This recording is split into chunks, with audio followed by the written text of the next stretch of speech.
ये है horror stories channel और आप देख रहे हैं हैदरवाइज। अस्सलाम वालेकुम। नई वीडियोस के लिए चैनल को सब्सक्राइब जरूर कीजिए और बेल आइकॉन के बटन को दबा दीजिए। शुक्रिया।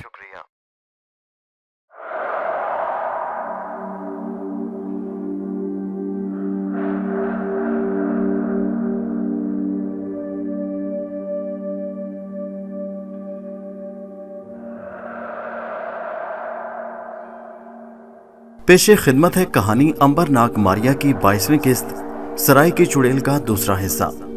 मारिया नाग और चीनी लड़की थांग को लेकर झील की तरफ आ गई। अंबर उसी झील किनारे एक जगह झाड़ियों में छुपकर बैठा हुआ था। कैलाश भी उसके साथ आकर शामिल हो गया। मंगोल डाकुओं में एक अफरा तफरी मची और भगदड़ मच गई थी। देखते ही देखते उनके कितने ही आदमी हलाक हो गए थे और कैदी भी जाने कहां गायब हो गए थे। वो खूनखार बनकर चक्कर लगा रहे थे और एक दूसरे पर चीख रहे थे। मारिया ने एक जगह झाड़ियों में अंबर और कैलाश को देख लिया। वो उनके पास आकर बोली, अंबर भाई, मैं नाग और थांग को ले आई हूँ। मारिया ने नाग को गले से उतारकर जमीन पर रख दिया। जमीन पर आते ही नाग जाहिर हो गया। अंबर ने प्यार से उसे उठाकर गले से लगाया और उससे बातें करने लगा, मगर उसे कोई जवाब नहीं दे सकता था। नाग ने इंसान की शक्ल इख्तियार करना चाही, लेकिन मारिया ने उसे मना कर दिया। नाग भाई, अभी सांप ही बने रहो, अभी तुम्हारी जरूरत है और फिर इंसान की शक्ल में तुम्हें छुपा ना सकूंगी। नाग सांप ही बना रहा। अंबर ने उसे अपनी गर्दन के गिर्द लपेट लिया और मारिया से कहा, मारिया बहन, मेरा ख्याल है कि अब हमें यहाँ से भाग निकलना चाहिए। मारिया बोली, लेकिन हमारे पास सिर्फ एक ही घोड़ा है। बेहतर यह है कि तुम लोग इस कश्ती में सवार होकर झील के पार पहुंचो। मैं थांग को लेकर तुम्हारे पास झील के उस पार आ जाऊंगी। अंबर ने कहा, तुम थांग को भी हमारे साथ ही कर दो। नहीं अंबर भाई, हो सकता है तुम्हारी कश्ती किसी मुसीबत में फंस जाए, इसलिए थांग को मैं अपने साथ घोड़े पर बिठा रखूंगी। अच्छा, खुदा हाफिज, झील के पार मिलेंगे। मैं झील के पार वाले जंगल में तुम्हारा इंतजार करूंगी। मारिया घोड़े पर थांग को बिठाए वहां से निकल गई। अंबर और कैलाश छुपते छुपाते एक कश्ती तक पहुंचकर उसमें सवार हुए। उन्होंने चारों तरफ देखकर इस बात का इत्मीनान कर लिया कि कोई उन्हें नहीं देख रहा, मगर ये उनकी भूल थी। जिस कबीले के 200-150 आदमियों को कत्ल करके वो जा रहे थे, वो कबीले वाले इतनी आसानी से उन्हें नहीं छोड़ सकते थे। उन्होंने अपने खास जासूस हर उस मकाम पर पहरे पर बिठा दिए थे जहां से उन्हें उम्मीद थी कि कैदी भाग सकते थे। झील के बारे में उन्हें बहुत ज्यादा शक था कि कैदी उधर का ही रुख करेंगे। जासूस ने उसी वक्त तीर चलाकर दूसरे मंगलों को खबरदार कर दिया। अंबर की कश्ती झील में से गुजर रही थी। सांप उसके गले में लिपटा हुआ था और कैलाश पास ही कश्ती में बैठा हुआ था। जासूस ने जाकर मंगोल सरदार को इतला कर दी कि 2 कैदी कश्ती के जरिए झील पार करके भाग रहे हैं। 10 मंगोल डाकुओं की एक टोली तीर कमान और तलवारें लेकर झील के दूसरे किनारे पहुंच गई और मफरूर दुश्मनों का इंतजार करने लगी। मंगोल डाकुओं को अब यकीन हो गया था कि यही वो लोग हैं जिन्होंने उनके आदमियों को कत्ल किया है। वो इंतकाम की आग में भड़क रहे थे और इस इंतजार में थे कि कश्ती किनारे पर लगे और वो उन पर टूट पड़े।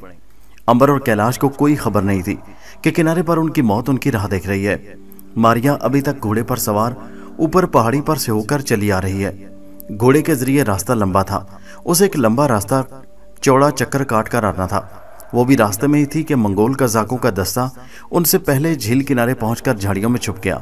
उनके छुपने की खबर ना अंबर को थी, ना कैलाश को और ना ही नाग को थी। मंगोल देख रहे थे कि अंबर और कैलाश कश्ती खींचते हुए किनारे की तरफ बढ़े आ रहे हैं। उनका अपने साथियों के कातलों को देखकर खून खौल रहा था। जो ही अंबर ने कश्ती किनारे के साथ लगाकर कदम कश्ती से बाहर रखा, एक खूनी तीर सन करके आया और कैलाश के सीने में दिल के पार हो गया। कैलाश के मुंह से सिर्फ एक हल्की सी आह निकली और जमीन पर गिरते ही मर गया। अंबर उस पर झुका ही था कि दूसरा तीर उसकी अपनी गर्दन में आकर खुब गया। खुशकिस्मती ये हुई कि नाग बच गया। नाग तेजी से गर्दन से उतरकर अंबर के कदमों में आ गया। अंबर ने दोबारा कश्ती में छलांग लगा दी और जोर जोर से चप्पू चलाने शुरू कर दिए। उस वक्त 4-5 मंगोल कश्ती में छलांग लगाकर अंबर को काबू कर चुके थे। अंबर ने अपनी गर्दन में से तीर खींचकर बाहर निकालकर फेंक दिया। नाग कश्ती में सवार नहीं हुआ था, वो झील किनारे झाड़ियों में ही छुपा हुआ था। मंगोलों ने अंबर को काबू करके लोहे की जंजीरों में जकड़ा और कश्ती को चलाते हुए झील के खेमों वाले किनारे पर वापस आए। नाग सारी सूरत-ए-हाल समझ गया। उसे मालूम हो चुका था कि मारिया को इस जगह पहुंचना था। वो उसी जगह छुपकर बैठ गया और मारिया की राह देखने लगा। दिन का उजाला चारों तरफ फैल रहा था। नाग ने सोचा कि अगर वो सांप की शक्ल में रहा तो मारिया उसे ना देख सकेगी। वो सांस को अंदर खींचकर फुनकारा और इंसान की शक्ल में तब्दील हो गया। ऐसी सूरत में मारिया उसे दूर से ही देखकर पहचान सकती थी। थोड़ी देर में उसने घोड़े के कदमों की आवाज सुनी। नाग झाड़ियों में से निकलकर बाहर सामने आ गया। वो मारिया को तो नहीं देख सकता था, लेकिन मारिया ने उसे दूर से ही देख लिया। वो बहुत परेशान हुई कि नाग वहां सामने खुलकर क्यों खड़ा है। क्या उसे नहीं मालूम कि अगर मंगोलों ने उसे देख लिया तो उन सबों पर फिर से कोई नई मुसीबत टूट पड़ती है। करीब आकर उसने नाग से कहा, छुप जाओ नाग, मंगोल तुम्हें देख लेंगे। नाग आवाज का अंदाजा लगाकर मारिया के करीब आ गया। मारिया ने कहा, अंबर और कैलाश कहाँ हैं? उनकी कश्ती मुझे दिखाई नहीं दे रही। नाग ने कहा, मंगोल अंबर को दोबारा पकड़ कर ले गए। और कैलाश को भी? नहीं मारिया बहन, कैलाश की लाश करीबी घास पर पड़ी हुई है। मारिया और थांग ने घोड़े पर बैठे बैठे ये सुना तो शशदर रह गई। मारिया तो एकदम घोड़े पे से उतर आई। उसके नीचे उतरते ही घोड़ा और उस पर बैठी हुई चीनी लड़की थांग सामने दिखाई देने लगी। मारिया ने कहा, थांग घोड़े को दरख्त की आड़ में ले आओ। वो भी नाग के सामने दरख्तों की ओट में आ गई। यहाँ नाग ने सारा किस्सा सुनाया कि किस तरह वो बड़े सुकून से झील में चले आ रहे थे कि किनारे पर पहुंचकर मंगोलों के एक दस्ते ने उन पर हमला कर दिया। पहला तीर कैलाश के दिल के पार हो गया और वो गिरते ही मर गया और बाकी लोग अंबर को जंजीरों में जकड़कर वापस ले गए। मारिया और नाग उस जगह आ गए जहां कैलाश की लाश पड़ी थी। जमीन पर खून जम गया था और कैलाश की रूह कब की परवास कर चुकी थी। मारिया ने कहा, नाग भाई ये तो बहुत बड़ा जुल्म हो गया। कैलाश की मौत का मुझे बेहद सदमा हुआ है। बेचारे ने कभी किसी को कुछ नहीं कहा था। हाँ बहन, बड़ा शरीफ आदमी था और हंसमुख भी, मगर मौत आनी थी और आ गई। अब सिवाय सब्र के कुछ और हो नहीं सकता। मेरा ख्याल है हमें उसकी लाश को झील में डाल देना चाहिए ताकि जंगली दरिंदे उसकी बेरहमती न करें। मारिया और नाग ने मिलकर कैलाश की लाश के साथ एक भारी पत्थर बांधा और उसे आहिस्ता से उठाकर झील में डाल दिया। लाश एक पल के अंदर अंदर झील के गहरे पानी में गायब हो गई। इस काम से फारिग होकर नाग और मारिया दरख्तों के पास वापस आ गए जहां बेचारी चीनी लड़की थांग घोड़े पर चुपचाप सहमी बैठी थी। मारिया बहन, हमें कैलाश की मौत का बदला लेना होगा वरना उसकी रूह हमेशा बेचैन रहेगी। मारिया बोली, फिक्र न करो नाग, हम बदला जरूर लेंगे और अंबर को भी जालिम मंगोलों के पंजे से रिहा करवाएंगे। उसकी एक ही सूरत है कि तुम थांग के पास जाकर उस जगह छुपकर बैठ जाओ। मैं झील पार जाकर अंबर को बचाकर लाती हूँ। क्या तुम अकेली ये काम कर सकोगी? हाँ, मेरा ख्याल है कि मैं अकेली ही ये मुहिम सर कर लूँगी। तुम वैसे भी मेरे साथ नहीं जा सकते क्योंकि मैं चीनी लड़की को अकेले छोड़कर नहीं जाना चाहती। वो डरपोक है। हो सकता है घबरा कर चिल्लाना शुरू कर दे या कोई डाकू इधर फिरता फराता निकल आए और उसे उठाकर ले जाए। जैसे तुम्हारी मर्जी मारिया बहन, मैं थांग की हिफाजत करूँगा, लेकिन एक बात का खास ख्याल रखना होगा और वो ये कि इस मकाम से हटकर कहीं नहीं जाना। इन दरख्तों की आड़ में ही छुपे रहना। मैं इसी जगह अंबर को लेकर आऊँगी। तुम दोनों को इसी जगह रहना है। मैं इसी जगह तुम्हारा इंतजार करूँगा। मारिया, तुम जाओ और अंबर को बचाकर अपने साथ ले आओ। मारिया घोड़े पर सवार होकर घोड़ा दौड़ाती चली गई। नाग ने चीनी लड़की थांग को साथ लिया और दरख्तों के झुंड में एक जगह घनी झाड़ियों में छुपकर बैठ गया। झाड़ियों के दरमियान में शाखें काटकर उसने इतनी जगह बना ली कि वो दोनों लोगों की नज़रों से छुपकर बैठ रहे और उन्हें कोई ना देख सके। वो चक्कर काटकर झाड़ियों की तरफ बढ़ने लगा। नाग ने पत्तों पर किसी के चलने की आवाज़ सुनी तो चौकन्ना हो गया। उसने देखा कि एक मंगोल हाथ में तलवार लिए झाड़ियों की तरफ बढ़ता चला आ रहा है। नाग निहत्था था और वो अकेला मंगोल डाकू का मुकाबला नहीं कर सकता था। उसने चीनी लड़की से कहा, थांग तुम इसी जगह चुपचाप बैठी रहो और खबरदार घबराना हरगिज नहीं। मैं सांप बनकर इस डाकू की खबर लेता हूँ, लेकिन मुझे डर लगता है। अगर तुम डरती रही तो ये डाकू मुझे हिला करके तुम्हें गिरफ्तार करके ले जाएगा और फिर सारी जिंदगी तुम्हें उसके पंजे से कोई रिहा ना करा सकेगा। चीनी लड़की ने डर कर कहा, अच्छा मैं यहाँ बैठी रहती हूँ नाग भाई, तुम जाओ। नाग चुपके से झाड़ियों से बाहर निकल गया। बाहर निकलते ही उसने सांस अंदर की तरफ खींचकर जोर से सांस लिया और एकदम इंसान से सांप बन गया। सांप बनते ही वो घास पर रेंगते हुए दूसरी तरफ से मंगोल पर हमला करने के लिए निकल गया। इस दौरान में मंगोल डाकू झाड़ियों में छलांग लगाकर चीनी लड़की के सर पर पहुंच गया था। थांग ने डाकू को अपने सामने पाकर जोरदार चीख मारी। नाग को अब महसूस हुआ कि डाकू तो पहल कर चुका है और थांग के पास पहुंच गया है। अब उसे सबसे ज्यादा खतरा था कि कहीं डाकू चीनी लड़की पर तलवार से हमला न कर दे, क्योंकि मंगोल अपने साथियों के कत्लेआम से सख्त आग बगुला हो रहे थे और वो हर सामने आ जाने वाली शय को दो टुकड़े कर देना चाहते थे। नाग तेजी से रेंगता हुआ झाड़ियों की तरफ आ गया। वहां उसने देखा कि मंगोल डाकू थांग को कंधे पर डालकर झाड़ियों में से बाहर निकल रहा है। चीनी लड़की चीख चीख कर पाँव मार रही है। मंगोल ने उसके मुंह में कपड़ा ठोंस दिया। थांग का मुंह बंद हो गया, मगर वो बदस्तूर टांगें चलाती रही। नाग अंदाजा करके सामने की तरफ आ गया। उधर से मंगोल डाकू को गुजरना था। सांप ने अपनी गर्दन उठाकर फन फैलाया और पगडंडी के पहलू में छुपकर बैठ गया। जो ही मंगोल थांग को उठाए नमदार हुआ, नाग उसके सामने आ खड़ा हुआ। जज्बात में नाग से यह गलती हो गई कि वो मंगोल के सामने आ गया, हालांकि उसे मालूम था कि मंगोल के पास तलवार और तीर कमान भी है। नाग को चाहिए था कि वो पीछे से छुपकर हमला करता, चुनाचे वही हुआ जिसका डर था। मंगोल ने अपने सामने स्याह काले नाग को फन फैलाए देखा तो उसने चीनी लड़की को जमीन पर उतारा और खुद कमान में तीर जोड़कर चला दिया। सन से तीर सांप की गर्दन के करीब से गुजर गया। अब नाग को अपनी शदीद गलती का एहसास हुआ। मंगोल लोग सांप से नहीं डरते थे। उनकी सारी जिंदगी जंगलों और सहराओं में गुजरती थी और अक्सर वो सांपों को मारते थे। मंगोल आगे बढ़ बढ़कर सांप पर तलवार से हमले कर रहा था। नाग को अपनी फिक्र पड़ गई कि अगर एक भी तलवार का वार उसे लग गया तो वो 2 टुकड़े हो जाएगा और मंगोल उसे बाद में अपने पांव तले कुचल देगा। ऐसी सूरत में नाग सही मानों में हमेशा के लिए मर जाएगा। नाग ने अपना बचाव शुरू कर दिया। मंगोल ऐसा माहिर तलवारबाज था कि वो नाग को डसने का छोटा सा भी मौका नहीं देना चाहता था। नाग ने एक तरफ भागना शुरू कर दिया। मंगोल उस पर तीर चलाने लगा। नाग ने एक दरख्त को देखा, उसकी तरफ लपका और उस पर चढ़ गया। मंगोल ने सांप पर तीरों की बारिश कर दी। जब उसने देखा कि सांप उसकी पहुंच से बाहर निकल गया है तो वो चीनी लड़की की तरफ पलटा जो एक तरफ सहमी बैठी थी। मंगोल ने उसे दोबारा उठाकर कंधे पर डाला और चल पड़ा। अब नाग ने बड़ी अकलमंदी और होशियारी से मंगोल पर हमला करने की तरकीब बनाई। वो दरख्त पर से उतरकर बड़ी मकारी के साथ मंगोल का पीछा करने लगा। मंगोल के वहम में भी ये बात नहीं थी कि सांप उसका पीछा कर रहा होगा, इसलिए कि एक आम सा सांप, उसके क्या जरूरत पड़ी कि वो किसी इंसान का पीछा करे। ज्यादा से ज्यादा एक इंसान को डसकर हलाक कर सकता है, मगर उसे पीछा करने की क्या जरूरत थी। मगर मंगोल बेचारे को खबर नहीं थी कि उसका मामला एक ऐसे सांप से पड़ा है जो एक इंसान भी है और जो उसका दुश्मन है और जिसकी बहन को वो कंधे पर उठाकर अगवा करके लिए जा रहा है। मंगोल एक पगडंडी पर मोड़ घूमने ही लगा था कि एक फनकार की आवाज़ सुनाई दी और सांप ने उछलकर मंगोल की पिंडली पर डस दिया। मंगोल ने अपने पीछे सांप को देखा तो उसका खून खोल उठा कि कमबख्त अभी तक उसके पीछे पीछे चला आ रहा है। उसे खबर ही ना हुई कि नाग ने अपने फन से उसकी पिंडली पर डस दिया है। मंगोल ने चीनी लड़की को जमीन पर फेंका और तलवार निकालकर नाग की तरफ बढ़ा। नाग परे हटकर खड़ा हो गया, इसलिए कि उसे मालूम था कि अब मंगोल इससे ज्यादा एक कदम आगे ना बढ़ सकेगा। और वही हुआ। जो ही मंगोल ने दूसरा कदम उठाया उसके पैर डगमगाने लगे। नाग ने फनकार मारी और पलक झपकते इंसान की जौन में आ गया। मंगोल ने ये शोभदाबाजी देखी तो उसकी आंखें फटी की फटी रह गईं, मगर अब जहर अपना असर दिखा चुका था। डाकू के हाथ से तलवार अपने आप छूटकर जमीन पर गिर पड़ी थी। उसका सारा बदन लरजने लगा। उसकी खाल जगह जगह से फट गई, उसमें से खून रिसने लगा। फिर वो धड़ाम से जमीन पर गिरा और गिरते ही उसने दम तोड़ दिया। मंगोल के गिरते ही थांग जमीन पर से उठ खड़ी हुई। नाग और थांग ने मिलकर मंगोल डाकू की लाश को घसीटा, उसे झील के पास ले आया और फिर उसे झील में फेंक दिया। नाग ने कैलाश के खून का बदला ले लिया था और मंगोल को भी मारकर झील में डाल दिया था। थांग ने कहा, क्या हमें इसी जगह छुपकर मारिया की राह देखनी चाहिए? नाग बोला, जरूरी यही है कि हम उसी जगह छुपकर मारिया बहन का इंतजार करें, क्योंकि वो हमें इसी जगह बैठने की ताकीद करके गई है। मेरा ख्याल है कि खतरा टल गया है, हमें इस जगह किसी मकाम पर छुप जाना चाहिए। चुनाचे वो झील किनारे पत्थरों के दरमियान एक जगह छुपकर बैठ गए।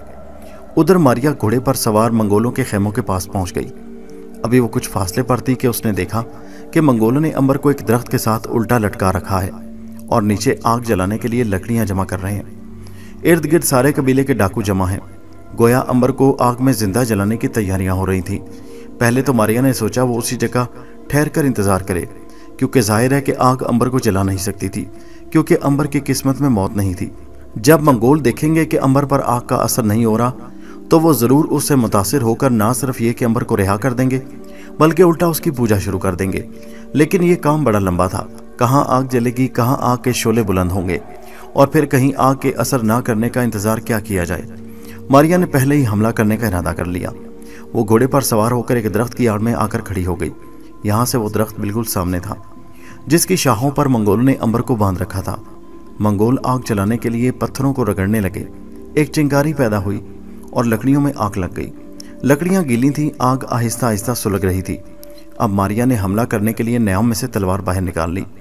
वो आगे बढ़ी और उसने दूर से निशाना बांधकर इस तरह तलवार फेंकी कि वो सीधी रस्सी को काटती हुई एक मंगोल के सर पर जा लगी। रस्सी के टूटते ही अंबर धड़ाम से सुलगती हुई लकड़ियों पर गिर पड़ा। सारे मंगोल एक शोर के साथ उठ खड़े हुए। उन्होंने तलवारें निकाल ली। अब अंबर ने भी एक मंगोल पर हमला कर दिया। वो उसकी तलवार खींचकर कुछ तलवारबाजी के जौहर दिखाना चाहता था। उसे मालूम हो चुका था कि मारिया उसकी मदद को पहुंच चुकी है। दूसरे मंगोल उस पर टूट पड़े। वो उस पर तलवारें और तीर चलाने लगे, लेकिन उनकी हैरानी दम बदम बढ़ती जा रही थी कि अंबर पर ना तो तलवार का असर होता था और ना नेज़े से कोई जख्म लगता था और ना खून बहता था। अंबर ने एक डाकू की तलवार छीन ली और मैदान में आ गया। वो एक बहादुर नौजवान सिपाही की तरह बड़ी महारत के साथ तलवार चला रहा था। उसने तलवार चलाने का फन मिस्र के कदीम फिरौनों के सिपा सालारों से सीखा था। वो बिजली जी तेजी के साथ दुश्मनों की सफ़ों में घुसकर उनका सफाया कर रहा था। दूसरा, उसे यह बढ़ती हासिल थी कि उसको जख्म ना होता था।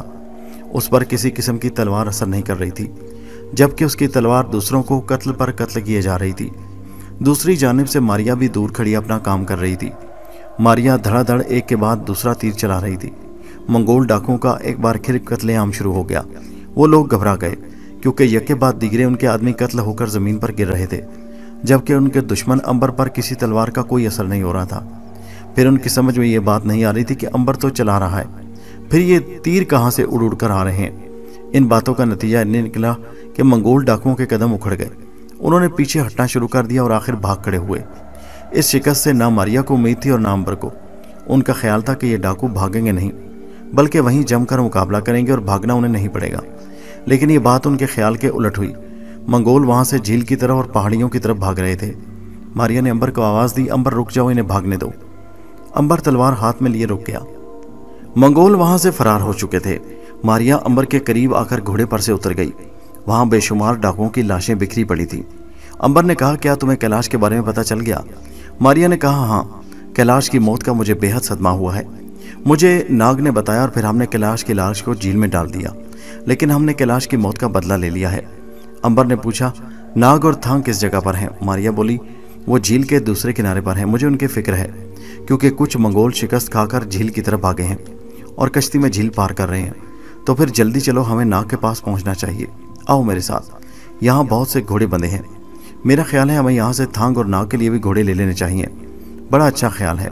घोड़े हासिल करने का इससे अच्छा मौका शायद कभी ना मिलेगा। उन्होंने वहां से 3 घोड़े लिए। एक पर अंबर सवार हुआ और 2 घोड़ों को वैसे साथ लेकर वो झील के दूसरे किनारे पर पहुंच गए। यहाँ जब उन्होंने उस जगह नाग और थांग को ना देखा जहां मारिया ने छोड़कर गई थी, तो वो कुछ परेशान हो गए। वो यहाँ से किधर चले गए? मैं तो उन्हें इसी जगह छोड़कर गई थी। तलाश करते करते जब वो झील के किनारे पत्थरों के दरमियान पहुंचे तो उन्होंने मंगोलों को देखा, जो कश्ती में से निकलकर भागे जा रहे थे। मारिया और अंबर वहीं रुक गए। कहीं उन्होंने नाग को तो नहीं देख लिया? ये क्यों कर हो सकता है? नाग अपना बचाव कर सकता है। अलबत्ता मुझे चीनी लड़की की फिक्र हो सकती है। इतनी देर में मंगोल बड़ी तेजी से किनारे के जंगल में गायब हो गए। मारिया और अंबर आगे बढ़कर थांग और नाग को तलाश करने लगे। आखिर एक जगह उन्होंने देखा कि दोनों सामने के दरख्तों से निकलकर चले आ रहे हैं। अंबर ने आगे बढ़कर नाग को गले लगा लिया। इंसान की जौन में आने के बाद नाग से अंबर की ये पहली मुलाकात थी। वो अब झील किनारे बैठ गए। नाग देर तक अंबर से बातें करता रहा। मारिया और थांग ने इस दौरान में झील में जी भर कर नहाया। अंबर ने अपने खून आलूद कपड़े धोकर सुखाए। वो भी नहा धोकर साफ सुथरा हो गया था। फिर उन्होंने झोले में से जवार की रोटी निकालकर पानी के साथ खाई। कुछ देर आराम किया। अंबर ने कहा, अब हम पर एक भारी जिम्मेदारी आन पड़ी है। वो ये कि हमें थांग को शंघाई में इसके माँ बाप के घर तक पहुँचाना है। वैसे भी मैं मुल्क चीन के सफ़र के लिए निकला था, लेकिन अब सैर के साथ ये काम भी करना होगा। मारिया ने कहा, हम थांग को उसके माँ बाप के पास ज़रूर पहुँचाएंगे, ये हमारा फ़र्ज़ है। नाग बोला, कैलाश ने कहा था कि यहाँ से मुल्क चीन की सरहद 4 दिनों और 4 रातों के बाद शुरू होती है। इस हिसाब से हम अगर आज का दिन भी सफ़र में शामिल कर लें तो हम 3 रोज़ के बाद चीन की सरहद में होंगे। हाँ थांग, क्या तुम्हें चीन के रास्तों के बारे में कुछ मालूम है? थांग कहने लगी, मुझे शंघाई पहुंचकर अपने माँ बाप के घर जा सकती हूँ, इसके अलावा मुझे रास्ते का इल्म नहीं। और ये बात सच भी थी। थांग को मंगोलों ने अगवा करके बेहोश कर दिया था। रास्ते में अगर किसी जगह उसे होश आया था तो वो रास्तों को जहन में ना रख सकी। एक तो उसकी उम्र कम थी और दूसरे उसे बेहोशी के आलम में सफ़र करना पड़ा था। मारिया ने कहा, कोई बात नहीं, हम अंदाजे से सफ़र शुरू करेंगे। सितारे हमारी रहनुमाई करेंगे और हाँ, खुदा हमारी मदद करेगा।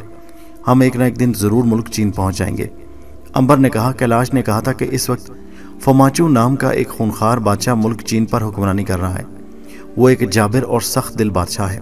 क्यों थांग, तुम्हें बादशाह के जुल्म के बारे में कुछ इल्म है? थांग ने कुछ सोचकर कहा, लोग बादशाह से बहुत डरते हैं। मेरा बाप सौदागर है, वो हर साल बादशाह के कोतवाल को बहुत सा नजराना पेश करता है। उसके अलावा कोतवाल के नौकर जिस घर में चाहे घुस जाते हैं और वहाँ से गला कपड़ा और जो चाहे समेट कर ले जाते हैं। किसी को जुबान खोलने की जरूरत नहीं होती। बादशाह लोगों को पकड़कर अपने हाथ से कत्ल करके बड़ा खुश होता है। मारिया, अंबर और नाग ताज्जुब से थांग की बातें सुन रहे थे। उन्हें ऐसा लग रहा था जैसे वो किसी डाकुओं की कमीगाह में दाखिल होने वाले हैं। थांग ने कहा, बादशाह की मलका बड़ी नरम दिल है, मगर मलका की कोई पेश नहीं जाती, उसकी आवाज़ ना होने के बराबर है। बादशाह मलका की ज़्यादा परवाह भी नहीं करता, शायद इसलिए कि मलका के यहाँ कोई लड़का पैदा नहीं हुआ जो बादशाह के बाद उसका तख्त संभाल सके।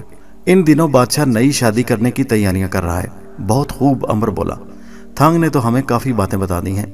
मेरा ख्याल है अब हमें यहाँ से निकल जाना चाहिए, क्योंकि हो सकता है मंगोल डाकू अपने किसी साथी कबीले के साथ यहाँ ना पहुँच जाएं। बड़ा मुनासिब ख्याल है, आओ चलें। अंबर, नाग और थांग अपने अपने घोड़ों पर सवार हुए। मारिया अपने घोड़े पर सवार होकर घोड़े समेत गायब हो गई और उन्होंने मुल्क चीन की तरफ सफर शुरू कर दिया। झील के इलाके से निकलकर वो एक घाटी में उतर गए। घोड़ों पर सवार होने की वजह से वो बड़े आराम से सफर कर रहे थे। घोड़े पथरीली और ऊंची नीची जमीन पर संभल संभल कर चल रहे थे। ये पहाड़ी घोड़े थे और इन्हें ऐसी पथरीली जमीन पर सफर करने की बड़ी महारत थी। शाम तक ये लोग चलते रहे। घाटियों से निकलकर वो एक मैदानी इलाके में आ गए जहां दूर दूर तक घास उगा हुआ था। झाड़ियां ही झाड़ियां थी। बहुत दूर पहाड़ियों की एक दीवार सी उठती चली गई थी। थांग ने उन्हें बताया कि ये चीन की सरहदी पहाड़ हैं। इन पहाड़ों के पार मुल्क चीन है। अंबर, मारिया और नाग उन पहाड़ियों को बड़े शौक से देखने लगे। उन तीनों को चीन देखने का बहुत शौक था। आज वो अपना शौक पूरा करने के लिए निकल खड़े हुए थे। अब शाम का अंधेरा बढ़ता जा रहा था। अंबर ने कहा कि उन्हें रात बसर करने के लिए किसी मुनासिब जगह को चुन लेना चाहिए। थांग कहने लगी, मेरा ख्याल है यहाँ कहीं एक दरिया बह रहा है। दरिया के किनारे कुछ गांव आबाद हैं।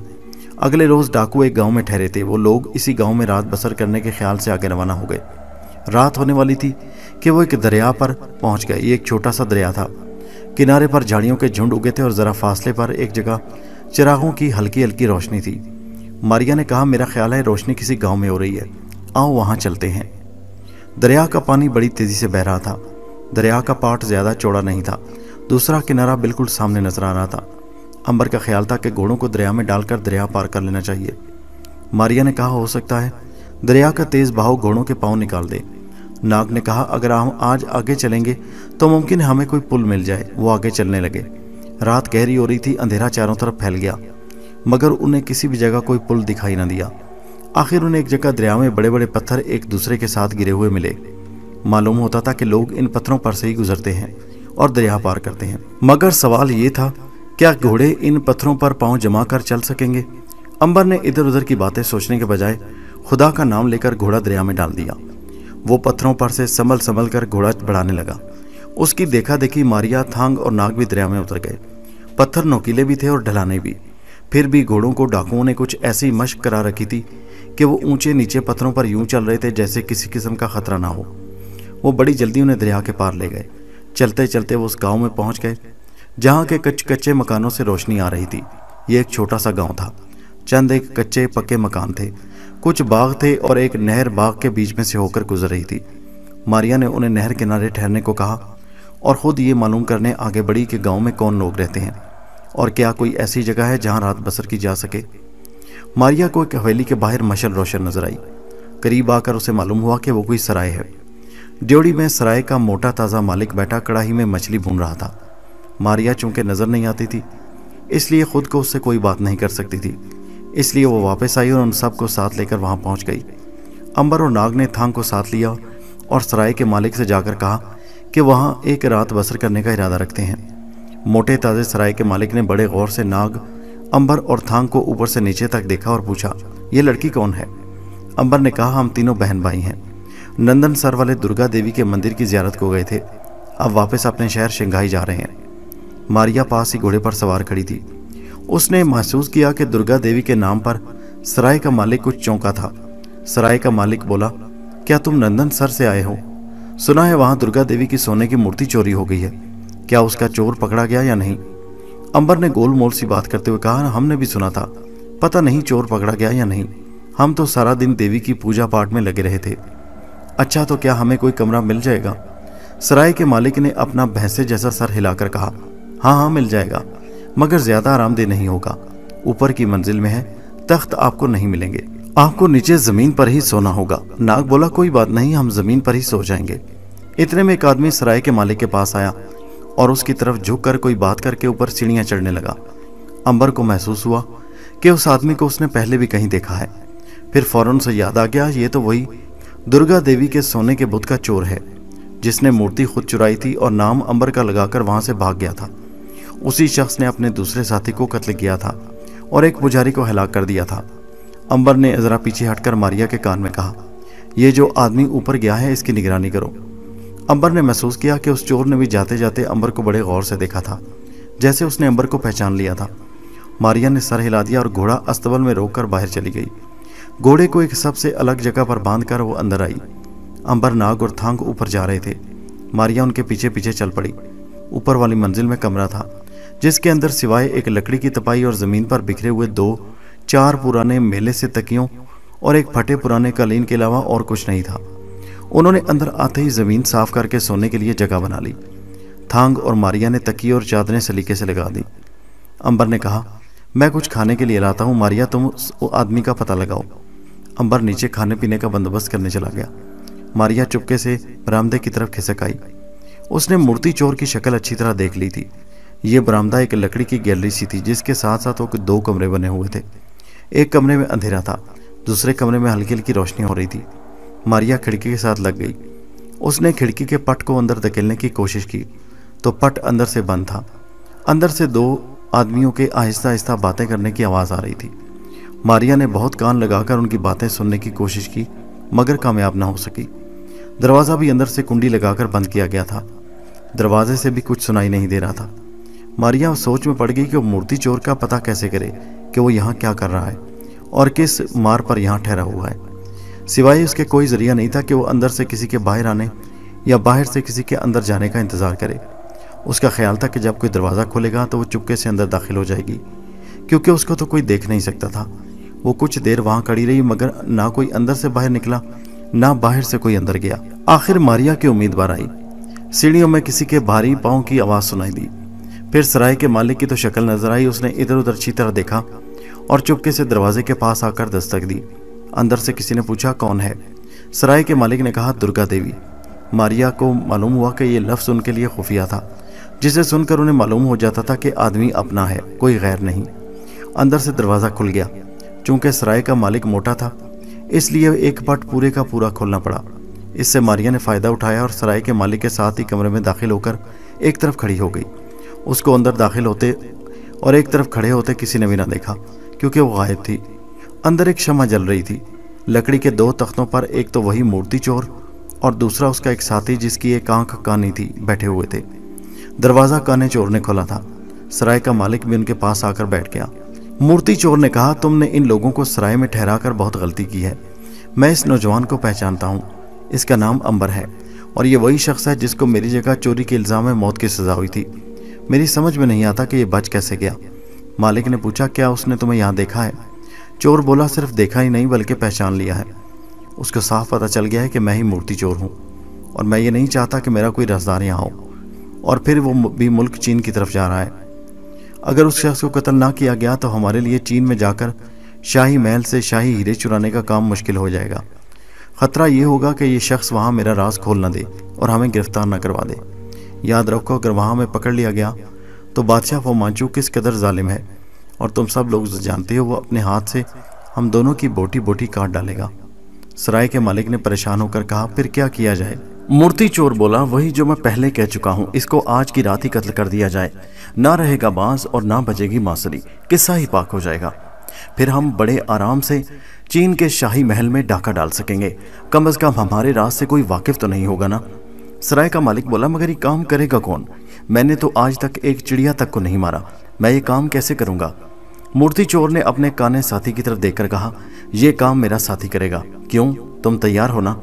काने चोर ने सर हिलाकर कहा, बिल्कुल तैयार हूँ जनाब, बिल्कुल तैयार हूँ। सराय का मालिक पूछने लगा, क्या इन तीनों बहन भाइयों को कत्ल करना होगा? मूर्ति चोर ने कहा, हाँ, इन तीनों को हलाक करना होगा, क्योंकि अंबर ने मेरे बारे में इन सबों को बता दिया होगा और इससे बढ़कर और कोई खतरनाक बात नहीं हो सकती कि चोर जिस घर में चोरी करने जाए वहाँ के लोगों को पहले ही खबरदार कर दिया गया हो। काने साथी ने सीने पर हाथ रखकर कहा, फिक्र न करें उस्ताद, मैं आज रात ही इन तीनों को सफाया कर दूंगा। आप लोग 3 लाशों के सुबह कफन दफन का बंदोबस्त कर लें। सराय का मालिक बोला, ये बात तुम मुझ पर छोड़ो, तुम इन्हें हलाक करो, बाकी सारा काम मैं संभाल लूंगा।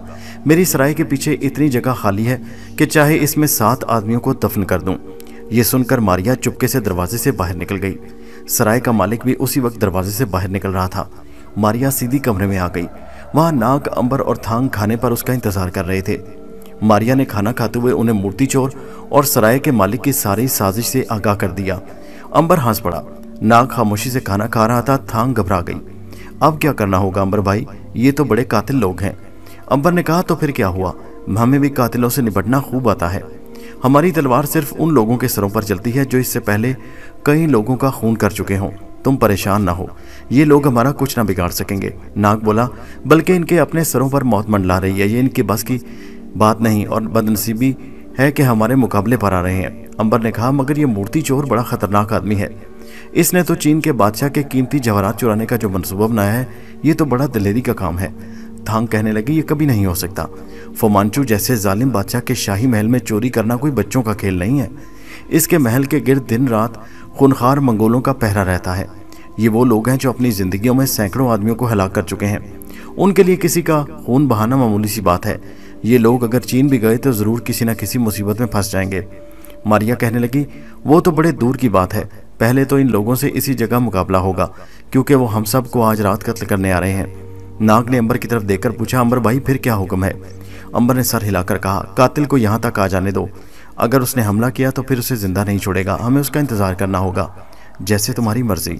खाना खाने के बाद अंबर ने सबको कमरे में उस तरह सुलाया कि कोई दरवाज़ा तोड़कर या खिड़की के पट तोड़कर अंदर आकर हमला करे तो वो कामयाब ना हो सके। दरवाजे के पहलू में मारिया और थांग लेटी थी और दूसरी तरफ नाग और अंबर पड़े थे। रात आधी से ज़्यादा गुजर चुकी थी तो मारिया ने कहा, अंबर भाई मैं ज़रा काने चोर की खबर लेने जा रही हूँ, क्योंकि वही हम सबको कत्ल करने का इरादा लेकर आ रहा है। हाँ बहन मारिया, तुम्हें इजाज़त है, लेकिन कोशिश करना कि उसकी जान ना जाए। उसकी कोई ज़रूरत नहीं। जो आदमी मीठे से हलाक होता है उसे जहर देने की क्या ज़रूरत है। ठीक है अंबर। इतना कहकर मारिया चुपके से उठी और दरवाज़ा खोलकर बाहर निकल गई। बाहर अंधेरा था, सिर्फ गैलरी में दूर उस जगह शम्मा जल रही थी जहां मूर्ति चोर का कमरा था। मारिया उस कमरे से ज़रा फासले पर रास्ते में आकर खड़ी हो गई। आधी रात गुजर गई तो मूर्ति चोर के कमरे का दरवाज़ा आहिस्ता से खुला। वही काना चोर नमूदार हुआ।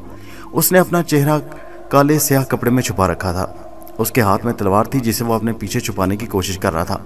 काना चोर दबे पांव गैलरी के लकड़ी के फर्श पर चलता हुआ अंबर और मारिया के कमरे की तरफ बढ़ने लगा।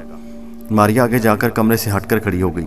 जो ही काना चोर दबे पांव रखता हुआ वहां पहुंचा, मारिया ने उसके हाथ पर ऐसा झटका दिया कि तलवार उसकी कलाई से छूटकर जमीन पर गिर पड़ी।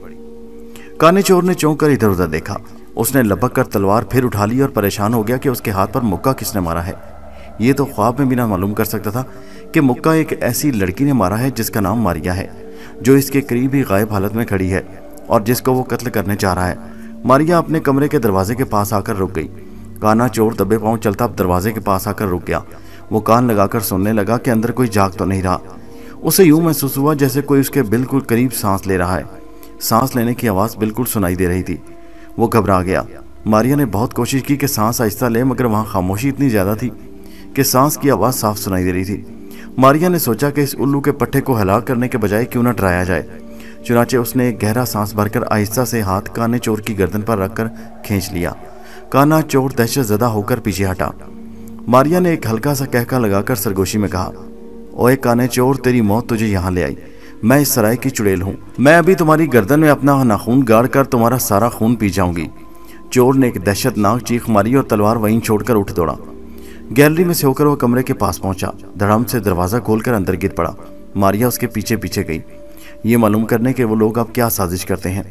मूर्ति चोर ने दरवाज़ा बंद करके काने चोर को होश में लाने की कोशिश शुरू कर दी। जब उसे होश आया तो वो आंखें फाड़ फाड़ कर इधर उधर देख रहा था। कमीने, तुझे क्या हो गया? इन लोगों को हलाक क्यों नहीं किया? काना बोला, देवता के लिए मुझे वहाँ न भेजो। वहाँ तो दरवाजे पर एक चुड़ैल पहरा दे रही है। क्या बकते हो? चुड़ैल यहाँ कहाँ? मुझे आसमानों के देवता की कसम, मैं सच कह रहा हूँ, वहाँ एक चुड़ैल पहरा दे रही है। पहले उसने मेरे हाथ पर मुक्का मारकर मेरी तलवार गिरा दी, फिर अपना ठंडा हाथ मेरी गर्दन पर रख दिया, फिर कहका लगाकर हंसी और कहा कि वो मेरा खून पीना चाहती है। मैं वहाँ से भाग आया। तुम चाहे मेरी चमड़ी उधेड़ दो, मगर मैं वहाँ नहीं जाऊँगा। मारिया अंदर एक तरफ खड़ी होगी, वह सारा ड्रामा देख रही थी। इतने में किसी ने दरवाज़ा आहिस्ता से खटखटाया। मूर्ति चोर ने दरवाजे के पास जाकर पूछा कि कौन है। बाहर से किसी ने आवाज़ दी, दुर्गा देवी। चोर ने दरवाज़ा खोला तो सराय का मालिक जल्दी से अंदर आ गया और आते ही पूछा, काम तमाम कर दिया या नहीं? मूर्ति चोर ने उसे बताया कि कमबख्त काने चोर ने सारा कुछ चौपट कर दिया और कहता है कि वहाँ दरवाजे के सामने एक चुड़ैल खड़ी है। सराय के मोटे मालिक ने कांपते हुए कहा, चुड़ैल? मूर्ति चोर बोला, तुम पर भी लर्जा तारी होने लगा। तुम सब बुज़दिल और निकम्मे हो। तुम पर वही मसल ठीक है कि काम के ना काज के, दुश्मन अनाज के। लाओ इधर तलवार, मैं खुद जाता हूँ। मारिया ने सुना तो होशियार हो गई। मूर्ति चोर तलवार लेकर दरवाज़ा खोलकर बाहर निकला तो साथ ही चुपके से वो भी बाहर निकल गई और मूर्ति चोर से पहले दरवाजे के पास जाकर खड़ी हो गई। उसने सोचा कि अगर मूर्ति चोर उससे खौफजदा ना हुआ तो वो ज़रूर तलवार का हाथ चला देगा, और अगर उसने ऐसा कर दिया तो हो सकता है तलवार उस पर पड़ जाए और वो शदीद ज़ख्मी हो जाए। उसके लिए कुछ और तरीका इख्तियार करना पड़ेगा। मारिया इस ख्याल के साथ ही दरवाज़ा खोलकर कमरे के अंदर आ गई। उसने दरवाज़ा खुला रखा। अंदर आकर मारिया ने अंबर और नाग वगैरह को खबरदार कर दिया। वो भी होशियार हो गए। नाग ने कहा, उसकी खबर मैं लेता हूँ। मारिया ने उसे खामोश रहने की हिदायत की और ख़ुद दरवाजे के साथ लगकर खड़ी हो गई। बाहर खामोशी छाई हुई थी। इतने में गैलरी के लकड़ी के फर्श पर मूर्ति चोर के पाँव की आवाज़ सुनाई दी। फिर किसी ने ज़रा सा दबाकर दरवाज़ा खोला और मूर्ति चोर अंदर आ गया। अंधेरे में वो दरवाजे की दहलीज पर खड़ा आंखें फाड़ फाड़ कर चारों तरफ देखने लगा। उसे अंबर और नाग वगैरह ज़मीन पर एक तरफ सोए हुए दिखाई दिए। उसने तलवार उठाई और उनके कत्ल का इरादा लेकर आगे बढ़ा। मारिया ने आगे बढ़कर उसकी टांगों में पाँव अड़ा दिया। मूर्ति चोर ऊंधे मुंह फर्श पर गिर पड़ा। हिदायत के मुताबिक अंबर वगैरह में से कोई न उठा। वो खामोशी से लेटे रहे। मूर्ति चोर ने यह समझा कि वो किसी शय से ठोकर खाकर गिर पड़ा है। वो उठा और दोबारा तलवार उठाने के लिए झुका, मगर तलवार अब मारिया ने उठा रखी थी, यानी तलवार मूर्ति चोर की नज़रों से गायब थी। वो बड़ा हैरान हुआ कि तलवार कहाँ चली गई। उसने फर्श पर से एक लकड़ी का लठ उठाकर अंबर के सर पर मारना चाहा। मारिया ने आगे बढ़कर पीछे से मूर्ति चोर को ऐसा धक्का दिया कि वो लड़खड़ा कर सामने जा गिरा। वो फिर उठा और संभल कर खड़ा हो गया। मारिया ने दीवार से घोड़े की रस्सी उठाकर मूर्ति चोर के गले में डाल दी। वो घबरा कर रस्सी को पकड़ने लगा। मारिया ने रस्सी को बल देकर कस दिया। इतने में अंबर और नाग भी उठकर बैठ गए। उन्होंने शम्मा रोशन कर दी और मारिया के हाथ से रस्सी लेकर मूर्ति चोर की मशकें कस दी। अंबर ने कहा, कमबख्त, तूने हमारे कत्ल का इरादा करके अपने लिए मुसीबत पैदा कर ली। तुम्हें मालूम नहीं कि हमें कुछ कहना अपनी मौत का आवाज़ देने के बराबर है। एक बार पहले तूने मुझ पर मूर्ति चोरी करने का झूठा इल्ज़ाम लगाकर मुझे मौत के किनारे पहुंचाया, और अब मेरी जान के खिलाफ हो रहा है। क्या मुझे अपनी जान अजीज नहीं है? मूर्ति चोर ने बड़ी मक्कारी से हाथ जोड़कर कहा, हजूर, गलती हो गई। मैंने आपके बारे में गलत सुना था। आप देवताओं के अवतार हैं। मेरी अकल पर पत्थर पड़ गए थे जो मैंने आपको नुकसान पहुंचाने के बारे में सोचा। इस दफ़ा मेरी खताओं को माफ़ कर दें। इसके बाद अगर आपको ऐसी शिकायत पैदा हुई तो जो चोर की सज़ा वही मेरी सज़ा। नाग भी उठकर बैठ गया। उसने कहा, यह तूने चीन के बादशाह को लूटने का क्या मंसूबा बनाया है? अपने इस खतरनाक इरादे से बाज आ जा। चीन का बादशाह फुमांचू बड़ा जाबिर बादशाह है। हमसे तेरी जान तो बच जाएगी, मगर याद रख, चीन का बादशाह तुझे जिंदा नहीं छोड़ेगा। मूर्ति चोर ने गिड़गिड़ा कर कहा, सरकार, आपने गलत सुना है। ये तो मैं सराय के मालिक के बहकावे में आ गया था। मेरी तौबा, जो फिर कभी चीन के बादशाह के शाही महल में नकब लगाने का नाम भी लूं। मुझे माफ़ कर दें। अंबर बोला, हम अगर चाहें तो तुझे अभी कत्ल कर सकते हैं, और जिस तरह तुमने सराय के मालिक के साथ मिलकर हमारे कत्ल के बाद हमें ज़मीन में दफन करने की साजिश की थी, उसी तरह हम भी तुम दोनों बल्कि तीनों को सराय के साथ वाली खड्ड में हिला करके दफन कर सकते हैं। बोलो, क्या तुम तैयार हो? मूर्ति चोर तो अंबर के पांव भर गिर पड़ा। हजूर, माफ़ी, सरकार माफ़ी। ये मेरी बदबख्ती थी कि मैंने आपकी ताकत का अंदाज़ा न किया और आपकी जान का दुश्मन बन गया। मैं भूल गया था सरकार कि आपके पास खुफिया ताकत है और आपको कोई कुछ नहीं कह सकता। अब मुझे माफ़ कर दीजिए। मुझसे चाहे किसी किस्म की भी कसम ले लें, मैं आइंदा हरगिज़ आपके बारे में इस किस्म की साजिश नहीं करूँगा। अंबर ने नाग से कहा, क्यों दोस्त, तुम्हारा क्या ख्याल है? नाग ने कहा, मैं तो कहता हूँ रात का वक्त है, हर तरफ अंधेरा छाया हुआ है, किसी को कानो कान खबर नहीं होगी। पहले इसके तलवार से 4 टुकड़े कर दो और फिर सराय के मालिक को मारकर ज़मीन में गाड़ दो। मूर्ति चोर चीख कर नाग के कदमों में गिर पड़ा। सरकार, माफ़ कर दें, मैं सारी उम्र आपका गुलाम बनकर जिंदा रहूँगा। मुझसे गलती हो गई, आप कभी इधर का रुख नहीं करूँगा। अंबर ने कहा, अच्छा जाओ, हम तुम्हें माफ़ करते हैं, लेकिन याद रखना, अगर फिर कभी तुमने ऐसी हरकत की तो एक पल के अंदर अंदर तुम्हें मौत के फरिश्ते के हवाले कर देंगे। अब तुम यहाँ से दफ़ा हो जाओ। मूर्ति चोर ने उठकर अंबर के हाथ चूमे और बिदके हुए घोड़े की तरह बाहर को भागा। मारिया ने अब उसके साथ जाने की ज़रूरत महसूस न की। वो अपने बिस्तर पर लेट गई। उसने सिर्फ इतना अंबर से कहा, कहीं इस कमीने दुश्मन को माफ़ करके हमने गलती तो नहीं की? अंबर ने कहा, अगर इसने दोबारा साजिश की तो इसे ज़रूर सजा दी जाएगी। इस दफ़ा माफ़ कर देना ही अच्छा था। आखिर उसने हमारा क्या बिगाड़ लेना था? नाग बोला, ये मक्कार शख्स मुल्क चीन जाकर बादशाह फुमांचू के शाही महल पर ज़रूर डाका डालेगा, और फिक्र न करो, जवाहरात के लालच में ये ज़रूर अपनी गर्दन उतरवा लेगा। चीन के लोग गाफिल नहीं होते, वो हर वक्त होशियार और जाग रहे होते हैं। ये ख्यालात थे नाग के। उधर अपने कमरे में घुसते ही मूर्ति चोर के चेहरे पर सख्त गुस्से के असरात आ गए। वो मुट्ठियाँ भेंच भेंच कर फर्श पर टहलने लगा। रात तेजी से गुजर रही थी। उसे अपनी शिकस्त का ख्याल सोने नहीं दे रहा था। वो अंबर और नाग वगैरह को अपना दुश्मन समझने लगा था और चाहता था कि जितनी जल्दी मुमकिन हो सके उनका काम तमाम कर दे, इसलिए कि उनको चोर के राज का भी इल्म हो गया था उस राज का वो चीन के बादशाह के शाही महल में डाका डालने जा रहा है। अगर अंबरनाग जिंदा रहे और चीन पहुंच गए तो ये खबर बादशाह के कानों तक पहुंच सकती है और ऐसी सूरत में मूर्ति चोर की सारी मेहनत, सारे किए धरे पर पानी फिर सकता था। उसने काने चोर को लात मारकर उठाया। बदबख्त, तू तो अपनी बहादुरी की बड़ी डींगे मार रहा था, अब तुझे क्या हो गया है कि तलवार उठाते हुए तेरे हाथ कांपते हैं। काने चोर ने उसी अंदाज में गिड़गिड़ाना शुरू कर दिया। सुबह हो गई, दिन की रोशनी फैल गई। अंबर और नाग ने बिस्तर लपेटा और चीन की तरफ कूच करने के लिए तैयार हो गए। उन्होंने सराय के मालिक को रिहाइश और खुराक के पैसे अदा किए और घोड़ों पर सवार होकर चल पड़े। सिर्फ मारिया ने यह किया कि सराय के मोटे मालिक के कान में झुककर कहा, मोटे, खबरदार दोबारा किसी को दफन करने के लिए अपनी जमीन पेश की। मोटे मालिक ने गर्दन फेर कर देखा, वहां कोई नहीं था। मारिया ने दूसरे कान में एक और सरगोशी की, मोटे, मैं तुम्हारी सराय की चुड़ैल हूं। मोटा मालिक थिरथिराने लगा, उसके होंठ खुश्क हो गए। मारिया ने जोर से उसके गंजे सर पर एक थप्पड़ मार दिया। गंजे का तो इंजर पिंजर हिल गया। वो बौखलाकर नीचे बैठ गया।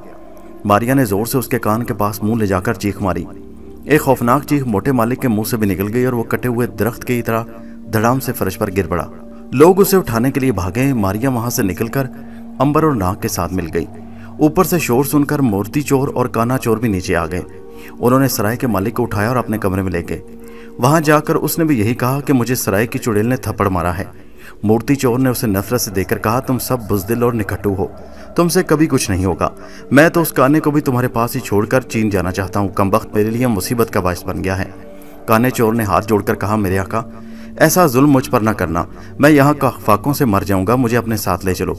मैं अगर तुम्हारे काम ना आया तो बेशक मेरी गर्दन उतार देना, मुझे वहीं किसी चीनी दरिया में डुबो देना। कमबख्तो, तुम लोग तो मेरे लिए वबाले जान बन गए हो। मेरा दुश्मन मेरी सारी दौलत पर पानी फेरने के लिए जिंदा सलामत मेरे आगे आगे जा रहा है और तुम लोग खड़े खड़े मेरा मुंह देख रहे हो। तुमसे इतना भी ना हो सका उसे हलाक ही कर देते। खैर कोई बात नहीं, मैं ये काम खुद करूंगा।